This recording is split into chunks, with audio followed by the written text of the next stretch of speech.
Okay, so it's Sunday morning. I'm recording this on the eve of day 50 of the 2024 No Alcohol Challenge. Walking along the beach home from the marina, and I thought I'd document my own personal journey with alcohol.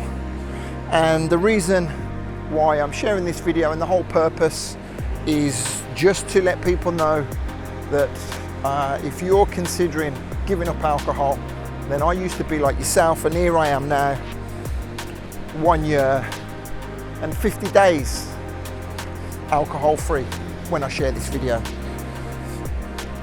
Like most people, I started drinking, I think around the age of, I don't know, 15 or 16 possibly. I don't ever remember, so I'd be lying if I could give you a specific year, a specific date. My relationship with alcohol was always a jovial one.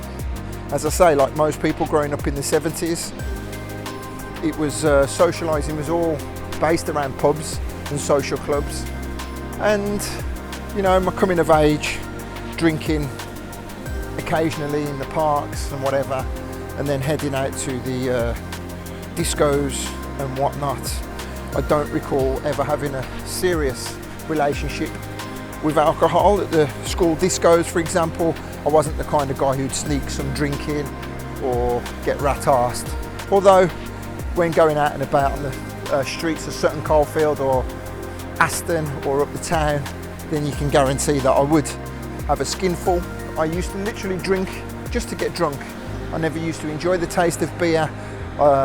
As time progressed, I used to drink spirits. Rum and Coke was my go-to drink when out and about. And as I started DJing, you know, I used to love a good drink, and beer used to accompany the party favourites, as we would call them, when out and about, raving, that really would take over my alcohol consumption. But again, as time progressed and I started to DJ, I never felt the need for alcohol to be a crutch for me, or I didn't really necessarily need alcohol to give me confidence. I'd regularly DJ up and down the country and be driving myself, or I'd have a driver, or I'd be happy to drive myself. I had no problem doing a DJ set, stone cold sober, and I'd never drink and drive. And then I do remember at one point I had a period of not drinking, sorry. I think it was about 6 months or so. I don't remember why. I just do remember I wasn't drinking for a little while, and then I went back to it.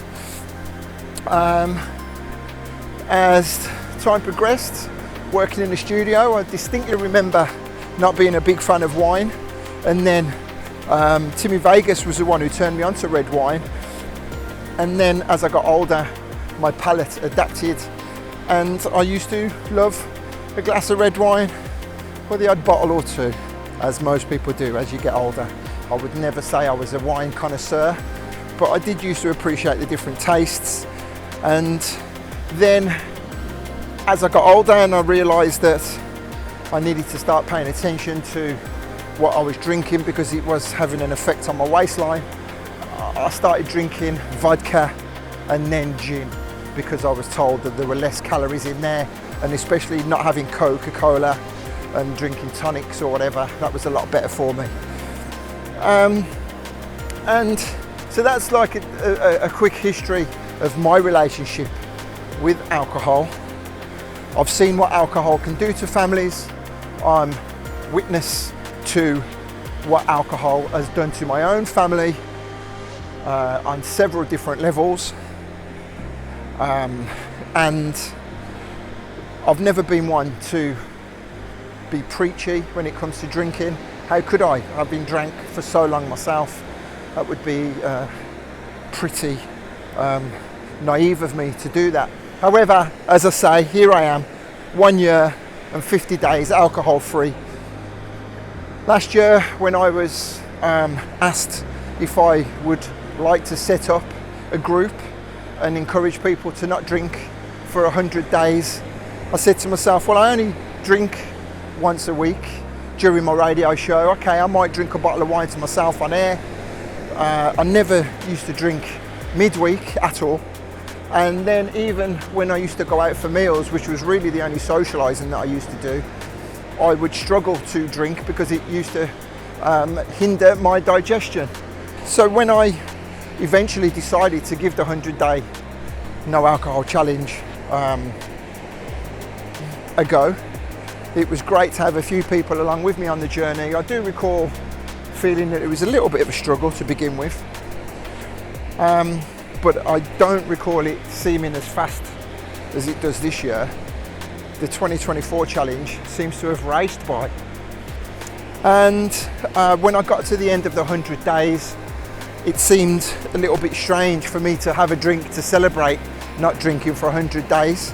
And so I continued not drinking, and I continued not drinking, and I continued not drinking along the way. I never once asked Michelle to join me, and yet she has since stopped drinking herself. She hasn't had a drink since July 2023, and we're both of the opinion that we'll never drink again.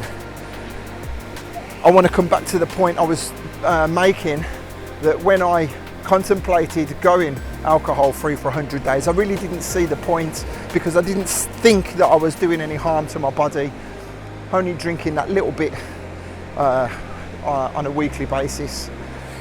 However, I wanted to help some of my friends who had a lot more of an issue with alcohol than I did, and it was great to bring 40 or so people along with me on the journey. In 2024, we began with 170 people who had all decided that they wanted to change their lives for the better, and here we are now halfway into it. We've had a few people drop off. There's around about 157 people at this stage who are still registered in the group, and we've got a very active a very active WhatsApp group where the support and the community is very strong. And I'm regularly asking questions, and I've recently asked a question if people believe that this is the end of their relationship with alcohol. Some people are saying, no, definitely not. I just wanted to cut it out for 100 days, and that's absolutely fine. That's up to them. When the time is right, if the time is ever right, then of course they will find it in themselves to make the decision to stop drinking. Like anything, there's a world of information online to back up any theory that a little alcohol is good for you, absolutely no alcohol is good for you, and so on and so forth. For me personally, this is a decision that I'm happy to have got to. I still toy with the idea every now and again as to why am I neglecting giving myself that taste, that sweet taste of a glass of 43, or the nice bite of a single malt whiskey on the back of my throat. Not to get bladdered, but just because I like the taste of it. And then fortunately for me, I'm in a position where I can turn around and say, well, no, why should I? I don't want to put that poison in my body. So, thank you for giving me your ears and your eyes today, and congratulations to all of the 2024 participants in the 100-day no alcohol challenge. You can be certain that I'll be doing this again with the help of Mark Wilkinson, Philip West, and the rest of the people who are there to show their support. And I know we'll have even more mentors in 2025 helping you along the way. Respect everybody.